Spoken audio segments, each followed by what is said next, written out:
कहावत तो आपने ज़रूर सुनी होगी कि किसी को इतना भी मत डराओ कि उसके अंदर का डर ही खत्म हो जाए। एक अमेरिकन इंजीनियर काइली, जो कि अपने काम में बहुत ही ज़्यादा मशरूफ रहता है, इतना कि उसे अपनी बीवी तक के लिए समय नहीं मिल पाता, बहुत ही मुश्किल रहता है और इसके लिए उसकी बीवी हमेशा उसे शिकायत भी करती है। इसी से परेशान होकर उसने आज ग्रे को एक सरप्राइज देने का सोचा, जो ये था कि आज वो दोनों ही अपने घर जा रहे हैं, जो कि अमेरिका में है। लेकिन उससे पहले उसकी जिंदगी में इतना बड़ा कुछ हो जाएगा, उसे जरा भी अंदाजा नहीं है। हर दिन की तरह आज भी वो काम खत्म करके अपने घर की ओर जा रहा है। तब उसने ग्रे को कॉल किया, उसे कुछ गुफ्तगू की, लेकिन तभी ग्रे ने कुछ हलचल महसूस करी और वो कुछ समझ पाती कि घर की सारी लाइट चली गई। लेकिन वो कुछ ही पल बाद वापस आ गई तो काइली को सब नॉर्मल ही लगा, लेकिन अगले ही पल उसने फोन पर ग्रे की चीखें सुनी। उसने कार की स्पीड को बढ़ा दिया। दरअसल वहां ग्रे पर किसी ने हमला कर दिया। शायद वो आदमी उसके साथ गलत काम करने के मंसूबे से आया था।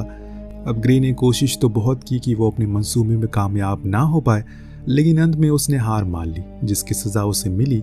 लेकिन काइली इस बात से अनजान था कि इतना सब कुछ हो गया होगा। वो फुल स्पीड में कार को भगाते हुए घर जैसे तैसे पहुंचा, तो वहां पर उसने जो अपनी बीवी की लाश को देखा तो उसके होश उड़ गए। पर वो शख्स अभी भी उसके पीछे ही खड़ा था।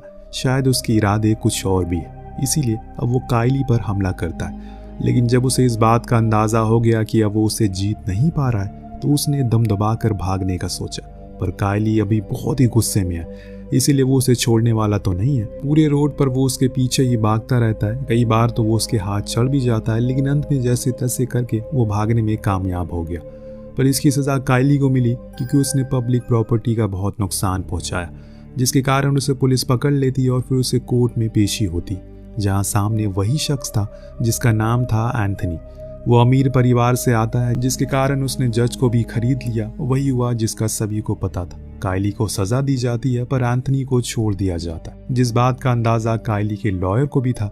लेकिन उसके अंदर खून उबाल मार रहा है, इसीलिए उसने वहां से पुलिस वाले की बंदूक छीनी और सभी के सामने जितनी भी बंदूक में राउंड थे वो सभी एंथनी के शरीर में दाग दिए।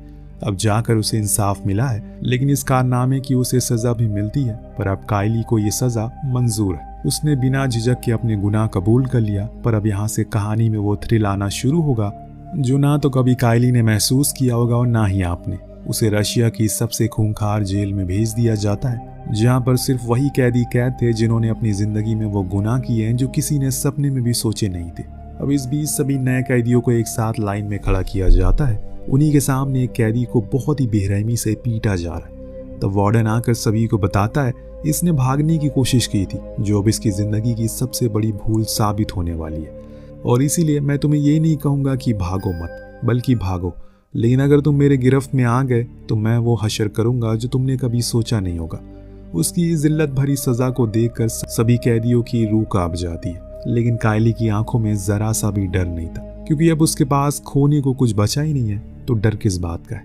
उन सभी कैदियों के कपड़े उतारे जाते हैं, जो कुछ भी उनके पास था उसे सब कुछ छीन लिया जाता है। पर जब काइली की बारी आई तो वार्डन ने उसे उसकी वेडिंग रिंग देने को कहा। उसने मना कर दिया, जो बात वार्डन को पसंद नहीं आती।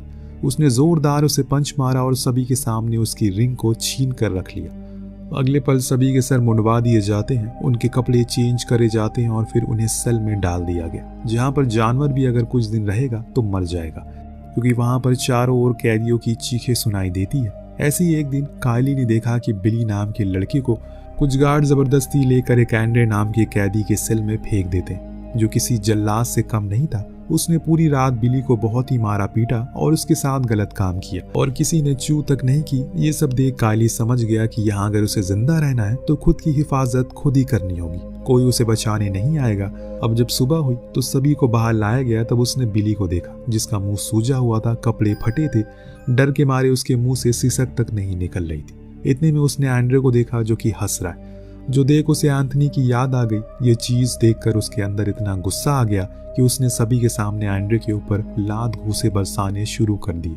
दोनों के दरमियान ये लड़ाई तब तक चली, तब तक वहां पर वार्डन नहीं आ गया, जिसने काइली को घसीटकर एक दूसरी काल कोठरी में डाल दिया। लेकिन अब तक सभी लोग समझ चुके हैं कि काइली औरों की तरह नहीं है। अगर उसके ऊपर किसी ने कोई अत्याचार किया तो वो आज नहीं तो कल उसका बदला जरूर लेगा। या अब उसके आने वाले दिन बहुत ही भयानक गुजरने वाले हैं, क्योंकि जिस काल कोठरी में उसे डाला गया है वहां पर सिर्फ कैदियों का वेस्ट बह रहा है, जिसके ऊपर ही उसे सोना पड़ता है। इतनी गंदी बदबू थी कि उसे सांस तक लेना दुश्वार हो गया था। इतना ही नहीं, उसे जो कुछ खाने में परोसा जाता है उसमें कीड़े लगे होते, और आखिर वो भी कितना सहता, जिस वजह से एक दिन उसने उम्मीद खो दी और खुद के कपड़ों से फंदे लगाकर जान देने की कोशिश करी। पर यहाँ वो नहीं रुका, उसने कई बार खुद का सर दीवार पर भी मारा, जिससे कि उसकी हालत अब बहुत बुरी हो चुकी है। अब तो उसकी आंखों के सामने अंधेरा छाने लगा। इस दौरान वो सिर्फ और सिर्फ ग्रे की यादों में डूबा रहता है। अपने आखिरी पलों में उसे याद करता है, लेकिन एक दिन उसने देखा कि उस काल कोठरी में परिंदे आ गए जो कि खुद के जीवन को जिंदा रखने के लिए संघर्ष कर रहे, जो देख कायली के अंदर एक उम्मीद जाग उठती।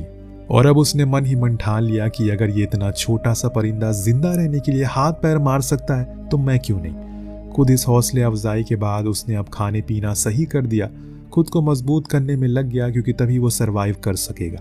दरअसल दोस्तों, ऐसी कई सारी काल कोठरी इस जेल में है। यहाँ इस जेल जहाँ पर कैदियों के साथ दुष्कर्म किए जाते, उन्हें मारा जाता है, पीटा जाता है, तो कुछ इसी तरह से उसके बगल वाले सेल में भी हो रहा है। पर कुछ दिन बाद इसे एक दूसरे सेल में ट्रांसफर कर दिया जाता है, जो पिछले वाले से तो काफी बेहतर था।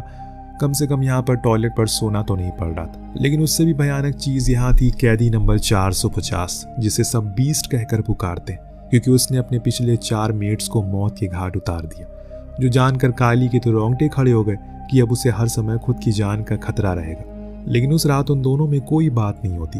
फिर अगले दिन सभी को काम पर लगा दिया जाता है। किसी को रेलवे ट्रैक बनाने को कहा गया तो किसी को खुदाई करने का। पर इस दौरान किसी ने कायली को बताया कि उसे कोई मिलने आया। दरअसल ये उसका ब्रदर इन लॉ था, जिसने उसे बताया कि ग्रे की अंतिम शरीर को अमेरिका पहुंचा दिया गया, जो सुन उसे काफी सुकून मिलता है, क्योंकि ग्रे हमेशा से अमेरिका ही रहना चाहती है। लेकिन उसके काम की वजह से उसे यहाँ पर खुद की जिंदगी बिताना शुरू कर दिया, और शायद उसकी मौत का जिम्मेदार भी वही है, जिसकी सजा अब उसे मिल रही है। यही सोच सोच कर वो बहुत रोता है कि अब कोई रास्ता नहीं बचा। अब उदास लौटने पर उसके ऊपर एंड्रे ने बॉल से हमला कर दिया, लेकिन वो जाकर एक दूसरे गैंग मेंबर को लग गई। फिर क्या था, चिंगारी आग में बदल गई। दोनों गैंग आमने सामने थे, लेकिन वार्डन की एक आवाज ने सभी को अलग कर दिया, जो देख साफ पता चलता है कि वार्डन का खौफ यहाँ कितना ज्यादा है। इसके बाद एक कोने में जाकर कायली ने बिली से बात करने की कोशिश की। उसे ये जानने में लगा कि आखिर इतना कम उम्र में वो यहाँ क्यों आया।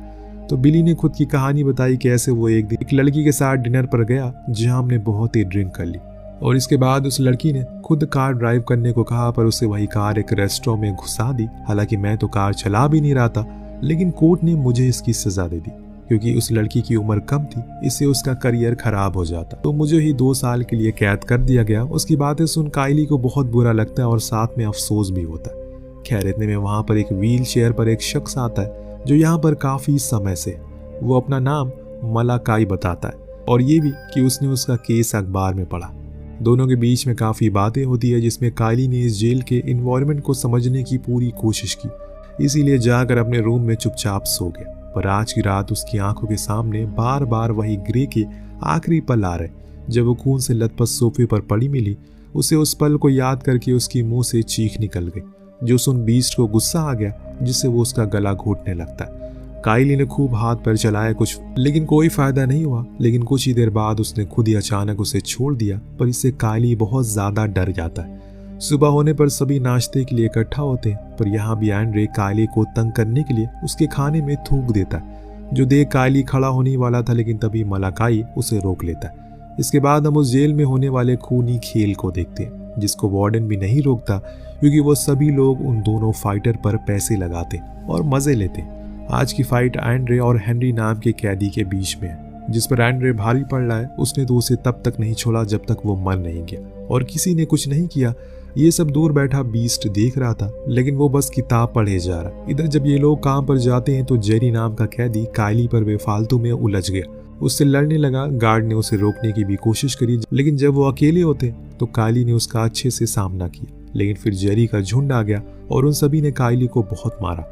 अब आपको लग रहा होगा कि ये जेरी ने गलत किया तो इसे उसकी सजा मिलेगी, पर यहाँ उल्टा हो जाता है। सजा कायली को मिलती है, जो उसे काल कोठरी में रातों रात काटने को भेज दिया जाता है। पर इस बारी वो अकेला नहीं था, क्योंकि उसके पास अब ग्रे की यादें थी, जो उसे हौसला दे रही थी कि तुम्हें अभी जिंदा रहना होगा। जो सोच सोच कर उसने खुद को मजबूत बनाना शुरू कर दिया।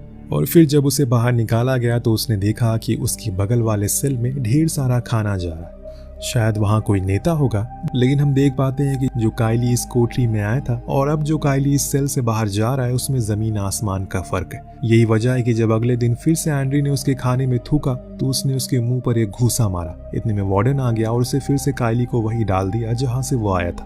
पर यह चीज उसके लिए अच्छी साबित हुई क्योंकि उसे खुद को तैयार करने के लिए और वक्त मिल गया। अब काइली के अंदर एक आग जल रही है जो न जाने किस किस को लेकर भस्म हो जाएगी, किसी को नहीं पता।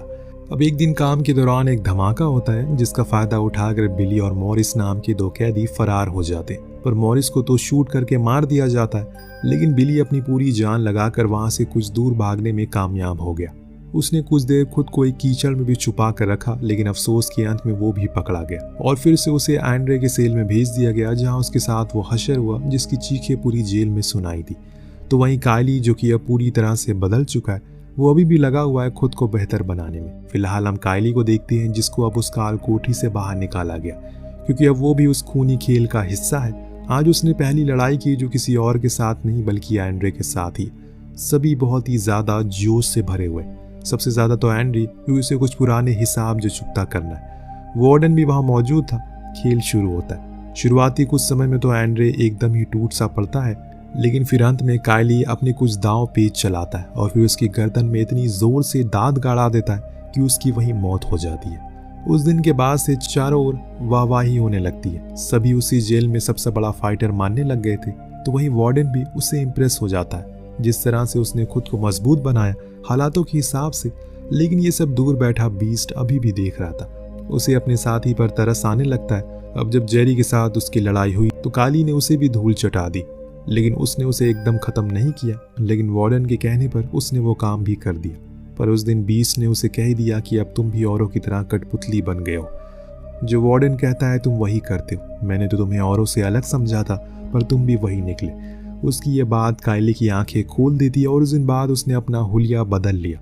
कसम खाई कि चाहे कुछ भी हो जाए अब वो नहीं लड़ेगा। इधर ये बदल गया तो वहीं बिली ने अब ठान लिया कि वो किसी भी हाल में इस जेल से भाग कर रहेगा, जिसके लिए उसने मलाकाई की मदद ली। लेकिन उसने उसे धोखा दिया। वो वार्डन से मिला हुआ है जो बीस्ट भी जानता है, जिसके कारण एक बार फिर बिली पकड़ा गया। लेकिन इस बार कुछ लोगों ने उसकी वो हालत कर दी। उसके बाद तो उसने कभी आंखें तक नहीं खोली।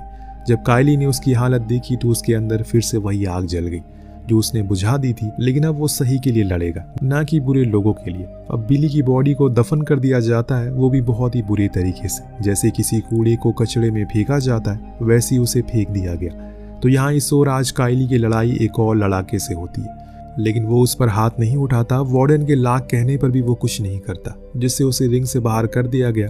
पूरी रात एक खंबे के साथ खड़े रहने को कहा गया। तब वार्डन ने उसे कहा कि उसे ना तो खाना दिया जाएगा ना ही पीने को पानी। तब तक वो यहीं खड़ा रह जाएगा जब तक वो लड़ाई के लिए तैयार नहीं होता। लेकिन काइली अपनी बात पर अड़ा रहता है। तो वहीं दूसरी ओर बीस्ट ने मलाकाई को एक दिन कोपचे में लिया और तब उसे बिली का बदला लिया। उसने उसे जिंदा ही जला दिया। पर यहाँ जब उसने धुतकती हुई आग को देखा तो उसे अपना वो अतीत याद आ गया, जब उसका टीचर हर दिन उसके साथ गलत काम किया करता था, जिसे तंग आकर उसने एक दिन उसके कमरे में आग लगा दी। उसके इस दर्द को ये दुनिया कभी समझ ना सकी। तब से ही लेकर आज तक वो इस जेल में कैद है। जो लास्ट 3 लोगों को उसने मारा, उन्होंने इस जेल में बहुत से लोगों पर अत्याचार की, जिसकी सजा बीस्ट ने उन्हें दी। इससे हमें ये पता चलता है कि डोंट जज a book by its cover. जैसा हमें बताया गया बीस्ट वैसा बिल्कुल नहीं। खैर यहाँ अब काइली की हिम्मत जवाब देने लगी है। उसने अंदर अब इतनी ताकत नहीं बची कि वो खुद के सर को भी उठा सके। इतने दिन बिना खाना पानी के कोई कैसे सरवाइव कर सकेगा। लेकिन काइली के लिए एक अच्छी बात थी, उसके इस संघर्ष में वो अकेला नहीं था, बल्कि अब सभी कैदियों के अंदर भी वो जोश पैदा हो गया है। उन्हें एहसास हो गया है कि उसी खूनी खेल में सिर्फ गार्ड और वार्डन को फायदा होता है। सभी अब उनके खिलाफ हो गए, जो बात काइली के अंदर और हिम्मत ला देती है। पर एक दिन जब उसके सामने ग्रे की सोल आई और उसने जब अपनी बीवी को सुकून भरी आवाज को सुना तो मानो उसमें जान सी आ गई। जिस चीज को वार्डन भी समझ गया, इसीलिए उसने काइली की मरहम पट्टी करवाई। लेकिन अब उसने उसके सामने एक ऐसे बंदे को खड़ा किया जिसका सिर्फ पैर का साइज काइली के साइज के बराबर था। इसका नाम था हकीम, जो बहुत बेरहम था। उसे अब काइली के रूप में सिर्फ अपना खाना नजर आ रहा है। हालांकि काइली ने बहुत कोशिश की कैसी भी करके वो उसे बचा जा सके, लेकिन अफसोस कि ऐसा कुछ ना हो पा रहा है। लेकिन ये क्या, जैसे ही उसने दीवार पर हाथ मारा हकीम रुक गया। उसने भी जवाब में हाथ मारा, जिससे हमें यह पता चलता है जब काइली काल कोठरी में था तो साइड में जिस कैदी से वो बातें किया करता था वो असल में हकीम था, जिसकी उसकी काफी अच्छी दोस्ती हो चुकी है, इसीलिए वो उसे कुछ नहीं करता बल्कि उसके लिए पूरी आर्मी से लड़ जाता है। पर अंत में कायली की जान बचाने के चक्कर में उसने खुद गोली खा ली और वहीं उसके हाथों में अपना दम तोड़ दिया। जो चीज देखकर अब कैदियों के अंदर आक्रोश पैदा हो गया, उनके अंदर एक क्रांति आ गई है। उन सभी ने मिलकर पूरी जेल में खून की नदियां बहा दी, जिसमें 7 कैदी और कुछ गार्ड मारे गए। पर इस बीच बीस्ट और काली दोनों बैठे आपस में इस जेल से भागने का प्लान कर रहे हैं, लेकिन उससे पहले बीस्ट उसे कुछ पेपर देता है जिसमें इस नरक में हो रहे हर उस गुनाह के बारे में लिखा था जो कि दुनिया वालों को पता लगना चाहिए। ये काम कायली ही करेगा क्योंकि बीस्ट को अभी अधूरे काम पूरे करने। अगले ही दिन कायली को फिर से रिंग में उतार दिया जाता है, पर आज उसे खुद को जिंदा रखने के लिए एक फाइट जीतनी है, इसीलिए वो लड़ता है, अपनी पूरी जान लगा देता है और अंत में उस लड़ाके को खत्म कर देता है। लेकिन उसके बाद वार्डन उसे लेकर गैराज की ओर जाने लगा क्योंकि अब वो उसे यहाँ नहीं रखना चाहता, लेकिन उसी गैराज में कोई और था जो उसका इंतजार कर रहा है। ये था बीस्ट, जिसने वार्डन के ऊपर हमला किया और फिर उसकी खातिरदारी कायली ने की। लेकिन वो उसे इतनी आसानी से तो नहीं मारेगा, बल्कि उसे तकलीफ देगा, जिसके लिए उसने पहले तो उसके पैर तोड़े, फिर एक हाथ, दिन उसकी यूनिफॉर्म पहनी ताकि यहाँ से बाहर निकल सके। जाते जाते उसने बीस्ट को भी चलने को कहा, लेकिन जैसे कि उसने पहले ही कहा था उसे कुछ पुराने हिसाब पूरे करने, तो कायली बाहर चला जाए और बाहर की दुनिया को बताया कि आखिर इस जेल में क्या हो रहा है। कायली ने वहां से वार्डन की कार उठाई और बड़ी ही आसानी से बाहर निकल गया। तो वहीं बीस्ट सीधे जनरल के ऑफिस गया, उसे बड़ी ही बेरहमी से मार कर खत्म कर दिया क्योंकि सारी मुसीबतों की जड़ वही था। आखिर में हमें बताया जाता है कि 3 महीने के बाद वो सारी चीजें बाहर आती है, जिसे देखकर उस जेल को हमेशा के लिए बंद किया जाता और जो कोई भी कैदी थे उन्हें बेहतर और सुरक्षित जेल में डाल दिया गया। लेकिन कायली फिर कभी किसी की नजरों में नहीं आया, ना ही उसकी और बीस्ट की कभी दोबारा मुलाकात हुई। वह इसी के साथ ये कहानी यही खत्म हो जाती है। तो आपको कहानी कैसी लगी हमें कमेंट करके जरूर बताएगा। मिलते हैं अगली वीडियो में। Thank you so much watching. Peace out.